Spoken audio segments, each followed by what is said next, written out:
Well, hello once again, my friends, my fellow science fiction fans, my fellow Star Trek fans, my fellow lovers of the gorgeous NCC-1701. Now, I recently did a video on this beautiful lady here. Of course, she was much younger, and we're going through the chapters of the making of Star Trek. And I decided to open this video with the Tomy refit just because she's absolutely spectacular. So this video, we're going to take a look at the captain of this magnificent vessel, and we'll see what they say. Of course, before Captain Kirk had gotten this beautiful lady, she had Captain April, as well as Captain Christopher Pike. Now we see Captain Pike in the cage, or the menagerie, in Star Trek, one of the pilot episodes.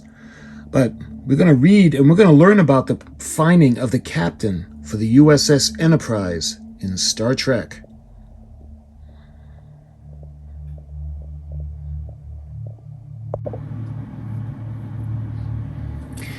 Okay, so we're going to take another chapter from the making of Star Trek, and we're going to learn about the captain. We're going to see what they wanted and the characteristics and the search for the captain of the beautiful Starship Enterprise. Now, for a backdrop, what I have this time, when I had done my previous video on this, I had done the model, the AMT reissue of the Enterprise, and I had used the base from the 25th anniversary because it had sound effects. Well, in this video, I'm using the XL Edition Gold U.S.S. Enterprise. And I've shown you this in the past, and what makes this one special is this one was signed by William Shatner. And this is 250, limited worldwide. And you can see it comes on the plaque. And let me show you the... Again, I did a video on this, but this is just absolutely beautiful. So that's what we're going to use for the backdrop on this video. Let me just get her back into position. All right, back to the making of Star Trek. Again, I've said it before, but if you're a Star Trek fan, you owe it to yourself to get this book. So now we're going to go to chapter 4, and this is the ship's captain. So every ship must have a man at the helm. Star Trek's man is James T. Kirk, serial number SC-9370176 SEC. He holds the service rank of captain. His official position is Starship Commander, and his current assignment is the U.S.S. Enterprise. The normal mission of a starship places the vessel out of communication with Earth and Starfleet base for long periods of time. A starship captain, therefore, has unusually broad powers over both lives and welfare of his crew, as well as extensive jurisdiction over people and activities encountered during the course of the vessel's mission. He also functions as an Earth ambassador, both to known alien societies in his particular area in the galaxy. The loneliness and the enormous responsibilities of this position place an extreme burden on a man who holds it. Only an extraordinary man can rise up to the position. Captain Kirk is such a man. He appears to be about 34 years old and was born in a small town in the state of Iowa. He entered Starfleet Academy as a midshipman at the age of 17, the minimum age allowed.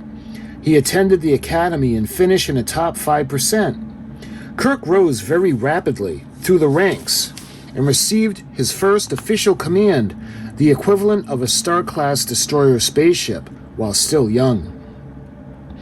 Kirk has been in command of the Enterprise for more than 4 years and was the youngest Academy graduate ever to have been assigned to a Starship command. Although Kirk never been married, he does have relatives back on Earth. His father, sadly, is dead, but his mother is still living, as is his nephew. Kirk's only brother Sam and Sam's wife were killed in a planetary disaster.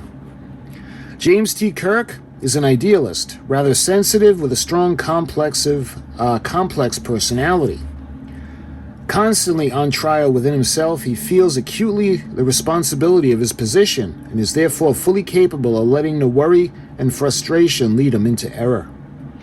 Ignoring the fact that he is also capable of fatigue, Kirk is often inclined to push himself beyond human limits. When he must give in to fatigue, he then condemns himself because he is not Superman. The crew respects him, some almost point of adoration.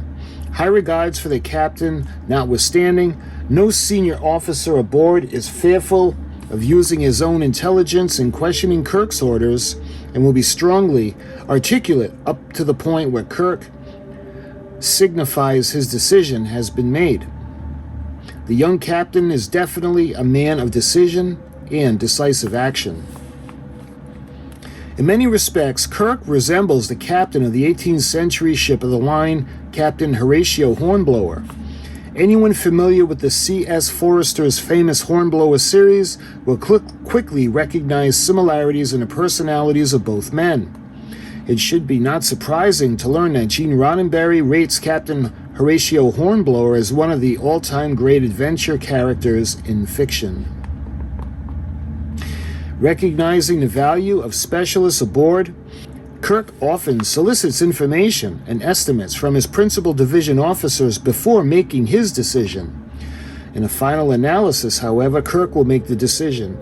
He is a veteran of hundreds of planet landings and space emergencies. He has a broad and highly mature respect towards aliens, their customs and civilizations, however strange or repugnant they may seem when measured against Earth standards.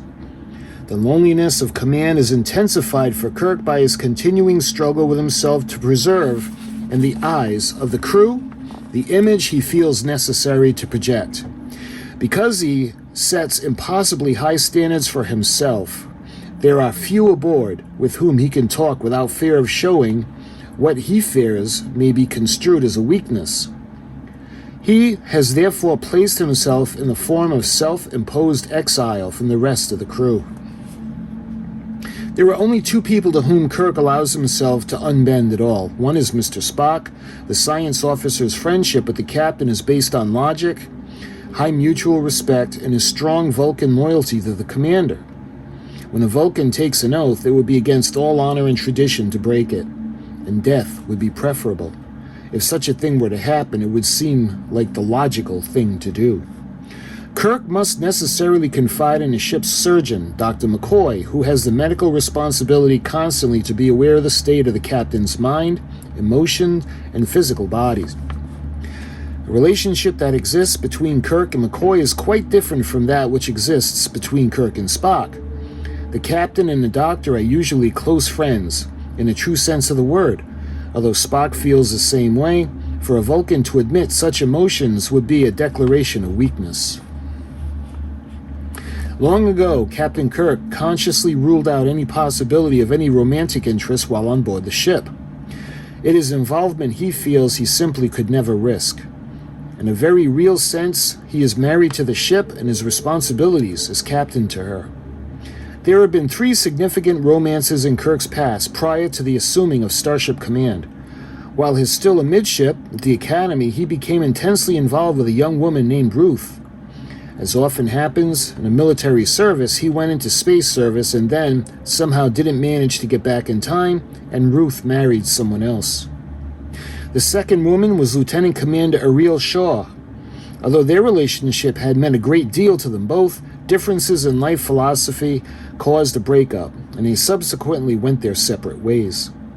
The third woman was Dr. Janet Wallace. She and Kirk were very much drawn to each other and were seriously discussing marriage. Unfortunately, Janet was dedicated to science as Kirk was to space service. She could not give up her scientific career, and Kirk could not resign from space service. It was an impasse that could not be resolved. The impossibility of romantic interest aboard ship does not necessarily preclude enjoyments ashore. Away from the confines of the self-imposed discipline, Kirk is inclined to play pretty hard, almost compulsively so. It is at least a partial response from the severe arraignment he imposes upon himself while aboard ship. Kirk has very few recreational outlets to compensate for the loneliness of command. He does play chess with Spock and finds games stimulating. He forces himself to be athletic, spends much leisure time working out at the gym. He has also quite the extensive library of books in his quarters, and derives a great deal of pleasure from reading classic literature. A legend is beginning to grow about Captain Kirk within the Starfleet service. Certainly his crew holds him in high regard and awe, with justifiable reasons. Not only is he the youngest captain in service, Kirk has distinguished himself far beyond his years in action both in space and on strange worlds.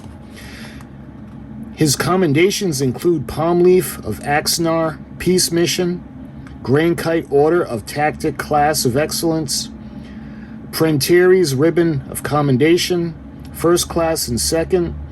His Award of Valor include the Medal of Honor, Silver Palm with Cluster, Starfleet Citation for Gallantry, Carragite Order of Heroism, 3 times Wounded Honor Roll. Inwardly, Kirk is pleased with his record of achievements, but outwardly dismisses them as being of no consequence. Captain Kirk is expertly portrayed by handsome 38-year-old William Shatner. The Canadian-born actor attended McGill University, where he was particularly active in campus theatrical productions. During his senior year, Shatner produced the high school's nationally famous campus variety show. He spent his summer vacations throughout his college days acting with a summer stock party, the Mount Royal Playhouse. When he graduated in 1952 with a BA, he already was well-known voice of the Canadian Airways, having done numerous shows to augment his experience. The next phase found him working with the National Repertory Theatre of Ottawa, where he earned untold dollars worth of experience, although his actual income is roughly 31 Canadian dollars a week. Bill Shatner reacts rather badly when hearing the 2 words fruit salad. Shatner isn't really peculiar. It's just that very mention of fruit salad takes him back to several years when he was a fledgling actor with repertory theater. In order to have a roof over his head and clean clothes to wear, Shatner had to economize wherever. He did it in a selection of food. He says, daily and sometimes twice a day I shelled out 27 cents for a plate of fruit salad. It helped me make my budget work, but to this day, I not only can't bear the sight of the stuff, I react somewhat violently if it's mentioned.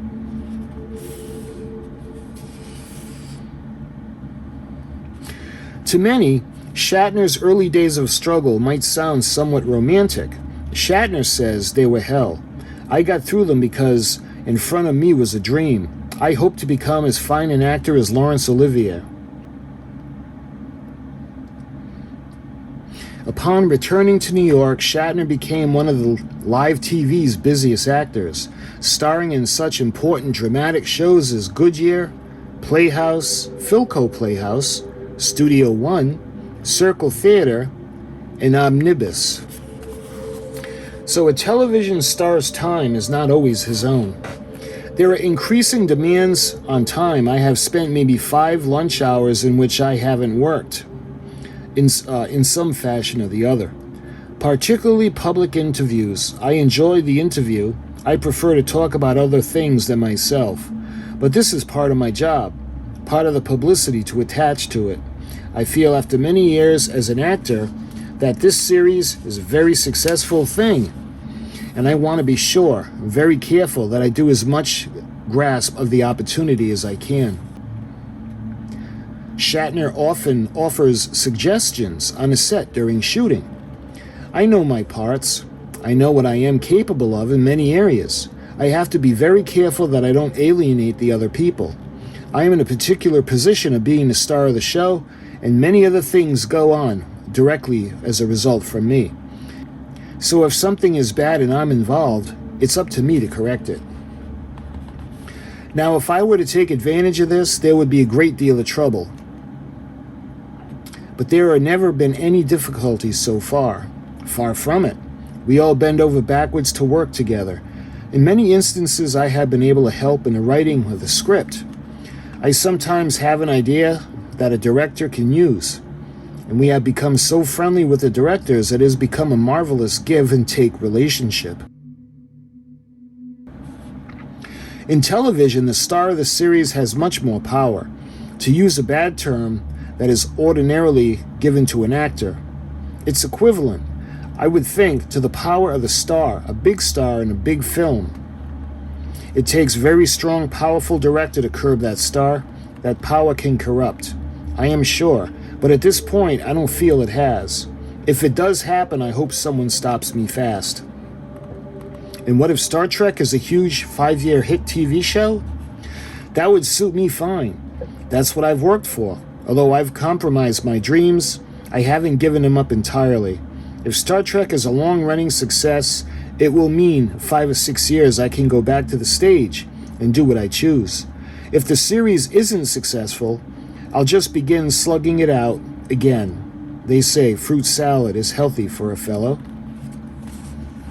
So when it comes to the Captain Kirk section, or the captain of the Enterprise, that's basically everything in the book, The Making of Star Trek. So I wanted to share that with you because next to the Enterprise, of course, her captain would be a big part of the show. I think the next one we're going to go into and do is going to be Mr. Spock. Mr. Spock is, other than the Enterprise, Mr. Spock is my favorite character from Star Trek. But out of respect for the captain, that's why I thought we should do him first when it comes to the captain of the ship. And in this instance, it's Mr. William Shatner. And again, I wanted to just show you the Gold Enterprise limited edition with the signature. So my friends, I thank you so much for watching, and until we do the Mr. Spock, I'll talk to you guys real soon.